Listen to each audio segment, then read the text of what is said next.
Hi friends, welcome to Spice and Spicy Kitchen. SSK சேனலுக்கு நீங்கள் கொடுத்து வரும் ஆதரவுக்கும் அன்புக்கும் ரொம்ப நன்றி.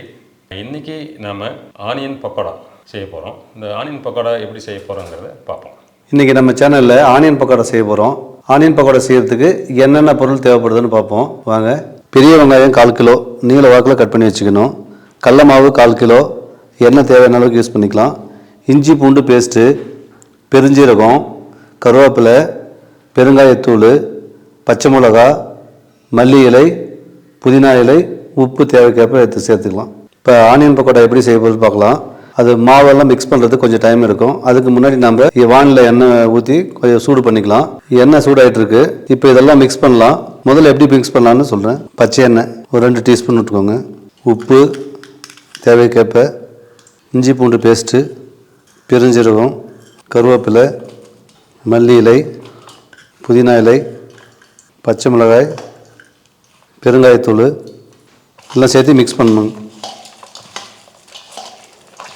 இந்த எண்ணெயில் மிளகாய் எல்லாம் சேர்த்து மிக்ஸ் பண்ணுங்க. அப்போ தான் காரம் கொஞ்சம் இறங்கும். இப்போ நல்லா மிக்ஸ் பண்ணியாச்சு.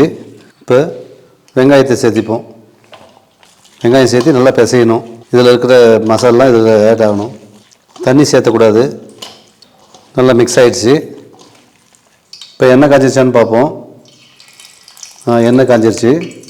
இப்போ நம்ம முன்னே கலந்து வச்சுருக்கோம் இல்லைங்க, இதில் வந்து மாவு சேர்த்திக்கணும். இப்போ தான் எண்ணெயில் போடுறதுக்கு முன்னாடி தான் மாவு சேர்த்தணும்.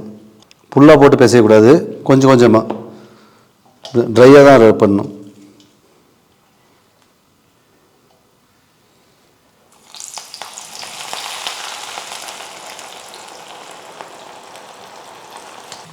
நல்லா கொஞ்சம் வெந்த பின்னாடி திருப்பி போடணும்.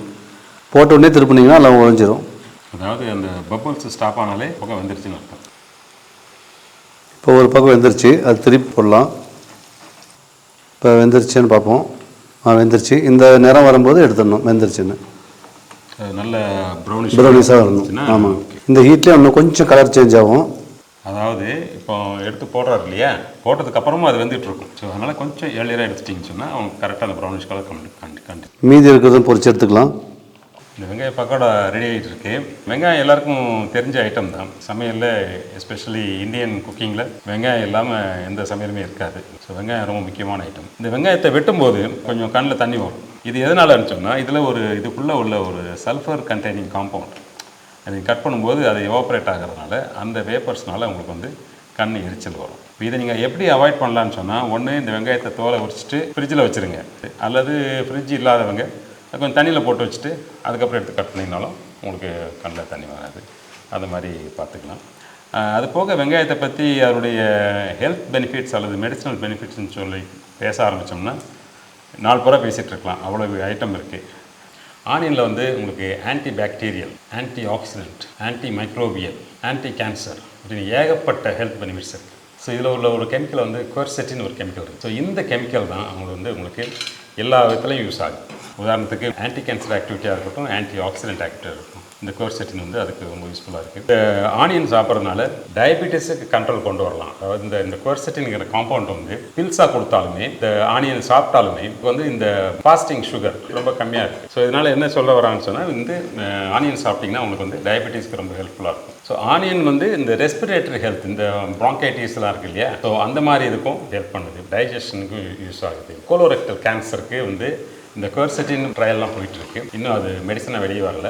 ஸோ அதாவது நான் என்ன சொல்ல வரேன்னு சொன்னால், இந்த ஆனியன் வந்து டாப் டு பாட்டம், தலையிலேருந்து கால் வரைக்கும் எல்லாத்துக்கும் அது டெவலப்மெண்ட்டுக்கு யூஸ் ஆகுது. அது phone health, skin health, digestive health, respiratory health, அதாவது உங்களுக்கு மூச்சு விடுறது, மூச்சு இருக்குது, இந்த ஹெல்த். அது போக மற்ற உங்களுக்கு வந்து ஆன்டி ஆக்சிடென்ட் இருக்கிறனால உங்களுக்கு வந்து ஏஜிங்கை குறைக்கும், வயசாகிறத வந்து ஸ்லோ டவுன் பண்ணும். ஸோ இந்த மாதிரி ஏகப்பட்ட ஹெல்த் பெனிஃபிட்ஸ் இருக்குது ஆனியனில். அதனால் டெய்லி அட்லீஸ்ட் ஒரு ஃபேமிலியில் வந்து ஒரு ஆள் வந்து ஒரு ஆனியனாவது சாப்பிடுங்க. In any form. நீங்கள் வந்து சாம்பாரில் போட்டு சாப்பிடலாம், அல்லது சட்னி அரைச்சி சாப்பிடலாம், அல்லது நீங்கள் செஞ்ச மாதிரி பக்கோடாவை செஞ்சு சாப்பிடலாம்.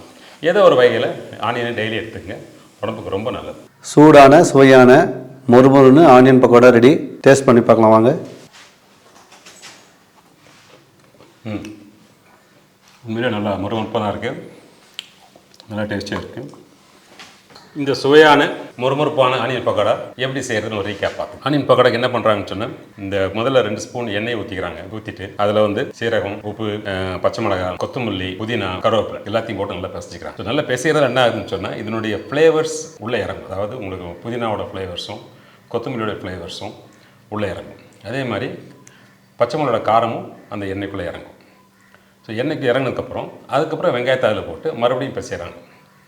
பேசினதுக்கப்புறம் வெங்காயமும் ஓரளவுக்கு நல்லா பதமாயிடும். வெங்காயத்தில் தண்ணி வெளியே வரும். ஸோ அந்த தண்ணியை யூஸ் பண்ணி தான் நம்ம இந்த கடலை மாவை பயன் பண்ணுறோம். ஸோ இந்த கடலை மாவை ஆட் பண்ணுறதுக்கு முந்தி வந்து அந்த ஆயிலை வந்து டெஸ்ட் பண்ணி பார்த்துக்கணும். ஸோ உப்பு இருக்கா, காரம் இருக்கா, போதுமா, இன்னும் எதுவும் ஆட் பண்ணணுமா, அந்த ஸ்டேஜில் உப்பு போடணும்னா போட்டுக்கலாம். ஸோ அதுக்கப்புறம் மாவை அதில் போட்டு நல்லா பிசைஞ்சிட்டு மறுபடியும் எண்ணெயில் போட்டு பொரிச்சிருக்க வேண்டியதுதான். ரொம்ப simple onion pakoda. Onion pakoda பொதுவாக எந்த பேக்கரிலையும் எந்த டீ ஸ்டாலையும் உங்களுக்கு கிடைக்கும், சாப்பிட்லாம். பட் அவங்க எந்த மாதிரி எண்ணெய் யூஸ் பண்ணாங்க அல்லது எந்த மாதிரி மாவை யூஸ் பண்ணாங்கிறது அவங்களுக்கு தெரியாது. ஸோ உங்கள் வீட்டில் நீங்கள் செஞ்சீங்கன்னா ஒரு நல்ல எண்ணெயை யூஸ் பண்ணிக்கலாம். நல்ல எண்ணெய் மீன்ஸ் நான் நல்லெண்ணெய் சொல்ல வரல, எந்த ஒரு குக்கிங் ஆயில், ஒரு வெஜிடபிள் ஆயிலோ அல்லது கிரவுண்ட்நட் ஆயிலோ அல்லது சன்ஃப்ளவர் ஆயிலோ, எந்த ஆயிலோ ஒரு நல்ல ஆயிலை யூஸ் பண்ணி நீங்கள் ஆனியன் பக்கோடா ரெடி பண்ணிக்கலாம். உங்களுக்கு இந்த ரெசிபி ட்ரை பண்ணி பாருங்கள். உங்களுக்கு பிடிச்சிருந்ததுன்னா லைக் பண்ணுங்கள், ஷேர் பண்ணுங்கள், சப்ஸ்கிரைப் பண்ணுங்கள். முடிஞ்சால் 4 பேருக்கு ரெக்கமெண்ட் பண்ணுங்கள். இன்றைக்கி ஆனியன் பக்கோடா செஞ்சோம், நல்லா இருக்குன்னு சொன்னார். சாப்பிட்டு மறுபடியும் ஒரு புதிய சமையல் குறிப்பில் உங்களை சந்திக்கிறோம். அது வரைக்கும் என்றும் அன்புடன் தங்கராஜ். அன்பழகன்.